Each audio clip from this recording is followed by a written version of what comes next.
Today, I'm going to be playing through Pokemon Alpha Sapphire with only shiny Pokemon. Not only that, but it's going to be a hardcore Nuzlocke as well. Oddly enough, my first time playing through Pokemon Omega Ruby was a shiny run, and I was doing full odds. I did, however, up the odds for this run since I don't have much time to do a full odds run, but I just want to let you guys know beforehand because I want to be as transparent with you guys as possible. With all that being said, please subscribe and like if you do enjoy the video, and let's dive into Hoenn and find ourselves some nice, dope, shiny Pokemon. You know, every time I play this game, I always contemplate saying something about being in the back of this truck like everyone else who plays this game does, but I won't. Seriously, Mom, do you even love me? Alright, I had to, come on. Like, why would Game Freak do this? Now, I decided this time I was going to go for Torchic since I usually always go for the other two Pokemon. In my first ever playthrough back in the day, I actually shiny hunted Mudkip. So this time, Torchic, you shall be our shiny. After some time, we got him and I named him Gucci. You can already see where this nickname theme is going. Shiny Torchic is pretty neat.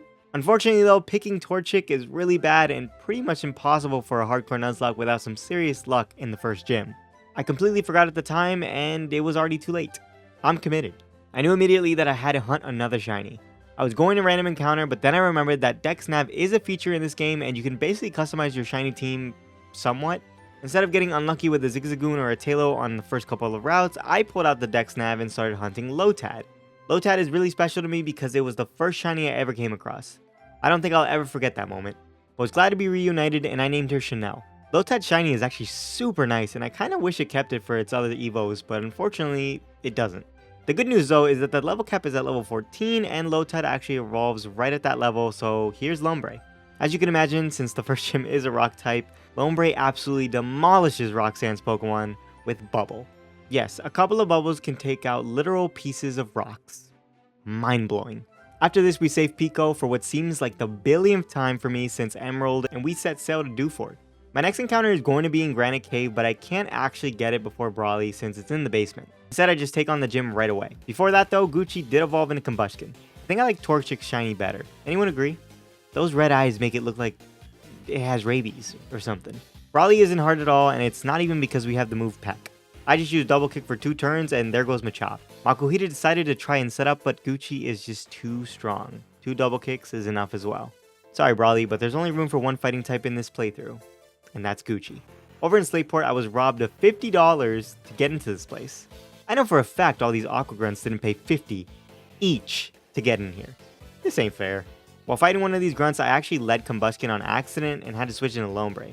Luckily on my switch, he used Focus Energy. Of course, the next turn he did crit and my Absorb doesn't quite KO. I'm definitely dead to another one, and fortunately Gucci resists, so we go into him. We do take an Aqua Jet, but a Double Kick can KO, and the Rough Skin doesn't take us out. That was scary. But it's not over yet. We have to fight another one without healing. I pretty much thought it was over, but I did have Rock Tomb, which can one-shot Zubat, and thankfully we hit it, and the second Piranha gets faked out and absorbed for the KO by Chanel. Alright, definitely have to be more careful. Fast forward all the way to Marvel City, we can finally get a bike, and this means we can catch our next team member. I wanted to go hunt Aaron in Granite Cave, which needs the Mach Bike to go into the basement, and we can Dex Nav it to make sure we get it. Sort of. See, in caves, Dex Nav encounters move around every couple of seconds, and without a ton of repels, we run the risk of running into another Pokemon. Now, it is going to be pretty unlikely that we do run into a random encounter, but are you serious? Now, Abra is cool and all, but this thing only has teleport, so we need to catch this thing in one Pokeball. Luckily, I did have a Great Ball, and that's our third team member. I named him Prada and evolved it immediately into Kadabra. I wanted Aaron to help with the next gym, but that didn't happen, so now I need a different strat. In Marvel City, we can buy the TM Power Punch, which Gucci can learn, and that's the way to success here. We can lead Gucci against Magnemite and Power Up Punch as Watson uses Thunder Wave to paralyze us. I did put a Cherry Berry on Gucci, which is clutch, and as he heals, we get him down to his sturdy once again. One more and that's the KO, and we're at +3 attack. Now Voltorber's out and he does go for Volt Switch, and I did go for Flame Charge because now he can KO Magneton and can outspeed the Voltorb. Bye bye Pokeball. Smile through the pain, buddy. Now there's no reason to keep Kadabra as he is, so I did evolve him into Alakazam. Isn't he beautiful? Our next threat is actually Archie, but not really, I guess? See, I faced this Mightyena enough times to know that it clicks Swagger most often than not.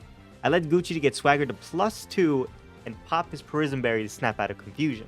From here, we Flame Charge to get a speed boost, and on the following turn can outspeed to Power Up Punch for the KO. We would be +3 at this point, but Mightyena has Intimidate, which lowered our attack at the start of the fight. Golbat is out next, and we didn't miss our Rock Tomb, so that is down and out. And for Sharpedo, we outsped as well and used Double Kick, which only used one kick. Your Sharpedo got one shot by Combuskin. Train that thing better, Archie.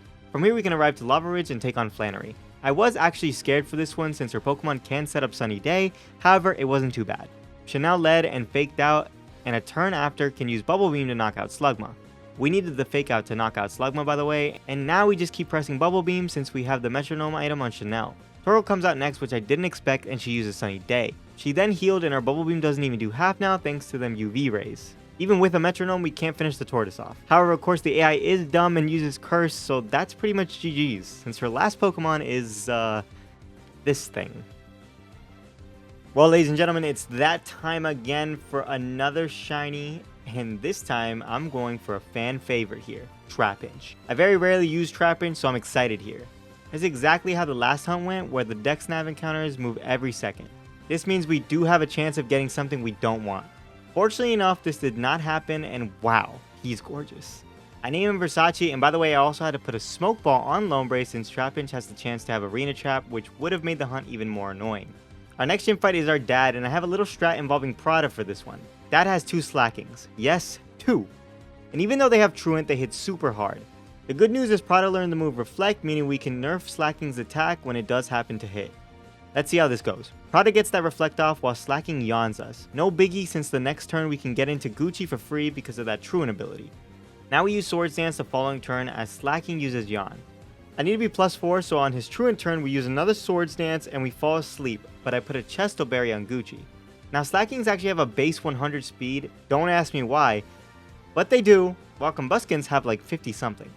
Essentially what I'm saying here is we need a Flame Charge, but alas, Dad tries to be funny and encores us into Swords Dance. And puts us to sleep with Yawn again, meaning I'm freaking out. I decided to wait it out since he hasn't attacked yet, but he eventually did retaliate, doing a huge chunk of damage. And we happened to wake up, but we were still encored into Swords Dance.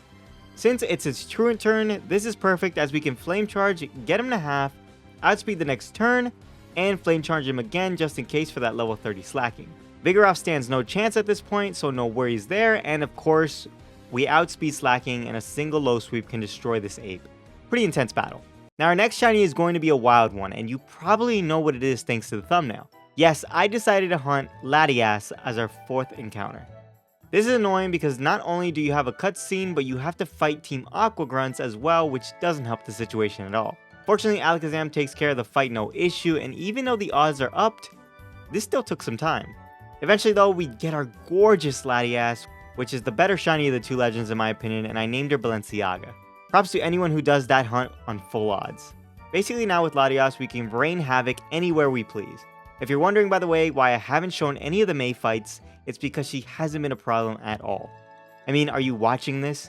She got mopped. Before Winona, I did evolve Versace as well into Raba, and wow, is that a cool shiny. I wanted to use our newfound team member immediately, so I bought the TM for Charge Beam in Marvel City and taught it to her for Winona. I also taught her Roar since Swellow likes to be annoying with Double Team. We roared her out into Pelipper, which is what we wanted, and one single Charge Beam is enough to kill Pelipper in one hit. We get a special attack boost and out comes Altaria.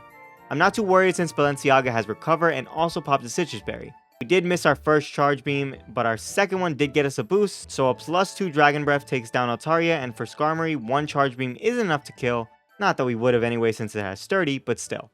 After she heals, we get her to her Sturdy and get a boost on Skarmory's way out, but of course Swellow at this point stands no chance.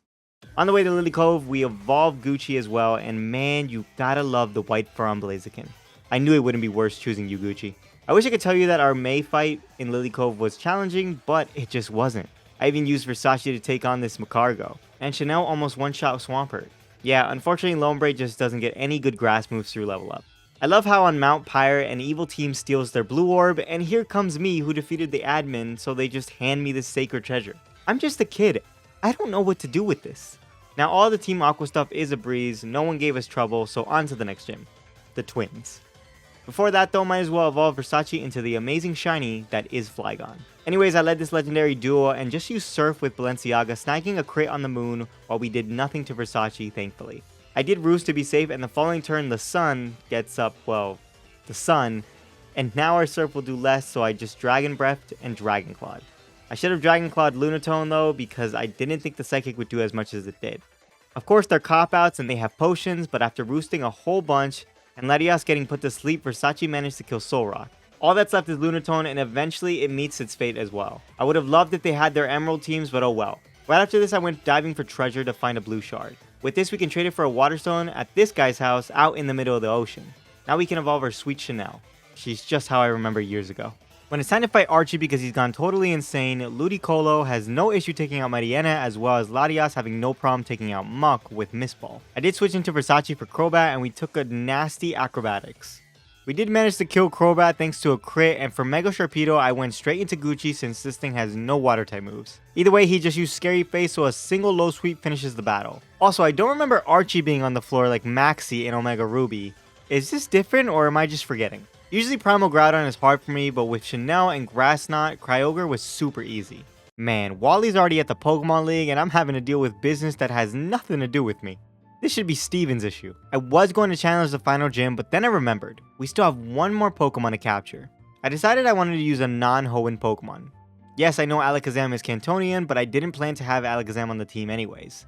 And so with that, I went to one of the Mirage Islands so I could Dex Nav Zebstrika. Also, we can get some action with him since the final gym is water. So after a little bit of time, here he is. I don't know why I thought shiny Zebstrika was a bluish color with blue eyes or something, but this is cool too, I guess. Well, at least he matches the Master Ball I caught him in. I named him Dior. Alright, Wallace, let's see what you got. Love Disc, please. I should have Volt Switched since of course Wish Cash is up next, but oh well. I knew an EQ was coming, so I went into Chanel to start Grass Knotting, and as you can imagine, that went well. I stayed in for my Lodeg, which took a lot from the Grass Knot, however, he did end up freezing me. Oh well, as he recovered, I went back into the order to take this Water Serpent out. I didn't want to stay in on Celio, so I just Volt Switched and Balenciaga came out. Okay, why is his last Pokemon a Seeking? And not like a, I don't know, a Wailord, Kingdra, literally anything else? Luvdisc and Seeking on the same team, really? And the Celio wasn't even fully evolved. Anyways, before taking on the big leagues, we have to take on the small leagues, that being Wally. Seriously, he's tiny. This is funny because Chanel was actually able to take out Altaria in one hit, but not Roselia. I know it's quite effective, but that's just hilarious. For Magneton, I swapped into Gucci as he went for Screech, but I Mega Evolved since he has a Mega Gallade, and a couple Brick Breaks is enough to get rid of this thing. Delcatty gets obliterated, and for Gallade, I actually just go into Balenciaga since he can't do much to me. Eventually, after many recovers and Psychics, Gallade is no more, and I probably just crushed this kid's motivation to step into the Pokemon League. Alright, we've made it this far without any deaths on the team. Let's see what happens against the Elite Four. Now, of course, for Sydney's Mariana, it has a good chance to use Swagger, so I have a Prison Berry on Gucci. However, he actually didn't use it, and instead went for a Pathetic Takedown, which is why I went for Swords Dance, just in case, and especially with that Intimidate drop. One Brick Break is enough to KO him after taking a Fake Out, him, and that's where it ends since Sharpedo has Aqua Jet. I swap into Chanel and he gets a crit, which did a lot, and another Grass Knot does kill, but we almost died to Rough Skin. Cacturne is his last Pokemon, and our Versace comes out to eventually take care of the Scarecrow with the Dragon Claw. For Phoebe, I had a little bit of a strat to get Parada to get some participation points since I felt I wasn't using him as much. I led Latias to Roar until I get one specific Banette out. Unfortunately, Dusclops did Curse, which is bringing us super low, and I just can't seem to get the correct Banette out. The girl one is the one we want. We're too weak to continue, so I go out into Gucci, who can also start roaring. We roar Dusknoir into Dusclops again, and again into the male one. Like, come on. On the third attempt with Gucci, we get the female one, and now I can send in Prada. We want this one since the male one has Grudge, and after we kill it, it could just wipe out our PP for Shadow Ball, preventing the sweep. Also, the female one has a physical move, which we can take advantage of with our Reflect, which we do get off. Then I start Calm Minding, raising our special attack and our special defense as our Citrus Berry pops. We're pretty much safe here unless she crits since we have Recover, a Reflect Up for Feint Attack, and we're raising our special defense for Shadow Ball. Either way though, she kept using Spite, so we got to +2 special attack and let the Reign of Terror commence. Everything gets a nice ball of shadow for the road to heaven. Good job, Prada. You're worth $1 million. Up next is Glacia, and this was the easiest one by far. I basically just let Gucci, who Swords Dance a +4 attack, and then finished the first Glalie with Flame Charge to up our speed. From here, Wall Rain came out, and a Brick Break was enough to KO. Everything else is a cakewalk since we outsped both Frostlasses as well. Sorry, Glacia. Ice types unfortunately suck. A lot. Now for Drake, we've been in this situation before with Altaria and Chanel, so I just use Ice Beam and that's that. Flygon as well, who missed the Screech. Mentsu also missed the Thunderfang. I did have a Walk-in Berry for that. And for Kingdra, 2 Grass Knots can take it out. as his yawn puts us to sleep. Yes guys, Chanel couldn't get her full sweep. I did try to wait for sleep and we did wake up, but we were confused by Flygon Supersonic. I don't want to risk a crit, so I switched into Balenciaga, but the Dragon Claw does way too much damage. So I was thinking in the moment that I was going to have to sack something, and then I remembered that we could pivot. Yes, ladies and gentlemen. See, Substrika can probably live a Dragon Claw if it doesn't crit, and then the AI is sure to go for Earthquake, meaning right after we can go into our own Flygon who has Levitate to finish it with a Dragon Claw. And that's exactly what happens. Dior lived, Versace avoided the attack, and boom, we win our first fight with Drake. You're just a certified lover boy, Drake. You suck. Jeez Louise, man. Alright, ladies and gentlemen, the moment we've all been waiting for. Our champion fight with Steven.